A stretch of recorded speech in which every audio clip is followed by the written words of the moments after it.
Ngayong 2025, kahindik-hindik na mga trahedya ayan pa rin ang nasisilayan ni Rudy na naghihintay daw sa atin sa bagong taon. Una, ang pagbagsak ng marami pang eroplano. Madagdagan pa siya. Pero hindi ko rin masisisi lahat sa eroplano eh. Meron tayong tinatawag na enerhiya na hindi natin mawari na para bang hinihigop tayo papunta dun. Hindi ko siya, gusto ko siyang hulihin, gusto ko siyang unawain kung ano, kasi bago naman lumipad ang eroplano, check muna talaga yan. Siguro ang tanging may payo ko na lang, Miss Corina, magdasal na lang talaga. Ikalawa, ang krimen daw sa isang batang aktres. Malit lang na babae po to. Kamakailan lang po yan, lumabas. Ito naman, himala na lang kung mabubuhay siya. Ako magbigay na talaga ako ng matindi clue na talaga ha. Latest lang po siya na issue sa cheating. Ang pangalan niya, nag-start sa letter M. Ikatlo, ang pagpanaw ng isang sikat na vlogger dahil sa cancer. Merong isa siyang vlogger, isa rin siyang artista. Maganda, sexy, dalawa lang silang magkapatid na babae at isang lalaki. Ibang lahi yung papa niya. Oh my God, paghiling niyo pa po, alam ito. Nagkaroon na siya ng issue sa health niya. Although naayos naman. Pero lumipas ang ilang bigla siyang nag-shutdown. So nagkaroon ng cancer yung loob ng katawan na, pero hindi po siya nagamot. Talagang kahit gaano pa ang dami ng pera niya, hanggang doon lang talaga siya. Wala akong makitang may kadugtong. Magkakaroon ulit ng isa pang sakit o pandemya. Kasi pinipilit nila sinasabi sa akin na, Madam, maiugnay natin siya sa virus.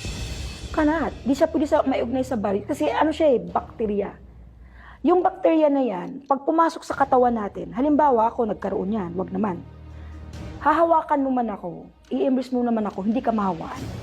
Yung bakterya na naka-intact lang sa loob ng katawan natin. Alam mo yung tumutubo sa katawan mo kasi laki ng pigsa. Pag tinusok mo siya, ang dugo minsan nagkulay itim. Minsan may pagkadilaw. Bira na lang may dugo. May gamot naman siya, Miss Corina. Kaso lang kung gaano ka kabilis magtapal ng sakit, may tutubo na naman. Parang isang bakterya na kailangan makipaghabulan ka para mabuhay. Yun yung nakakatakot. Lumabas naman ulit sa vision ko. Isang sakit na palagay na natin ang virus sa kayang COVID. Palagay na natin. Ayun na. Kaso lang, hindi mo malalaman sa lagnat lang yun. Basta once na isang tao, sumuka na ng dugo, tsaka dumugo na yung ilong. Kung paano tayo naghigpit ng pandemic, na kailangan talaga yung tao niyan, huwag mo siyang lalapitan. At ikalima, ang pinakamatinding pagputok ng bulkang Taal na magaganap daw ngayong taon. Taal halos yearly siya nag-eruption. But this 2025, mag-eruption po siya ng pinakamalakas. Mag-face mask na tayo lahat. Talagang grabe, ang dilim ng paligid pati Metro Manila. Pagsabog ng Taal, may sisipol dyan na maliit na isla. Kahit ako ay hindi nakaligtas sa kanyang mga pangitain, may babala din sa aking personal si Rudy Baldwin. Pero ikaw, Miss Corina, pagdating ng July tsaka August, lalo na yung July 19, saka 26, saka August 2, saka 14, yung pagmamaniho, baka pwede muna, wag muna kasi Hindi mo ako lalabas ng bahay. may aksidente po kasi kayo eh. I-record mo nga yung mga dates na yon. Pero hindi naman daw puro trahedya ang taong ito. May good news din tulad sa pagnenegosyo. Sa negosyo, ngayong 2025. Pato ang mga pagkain. Pagkain. Maraming mga pangarap na tupad dahil dun sa negosyong pagkain.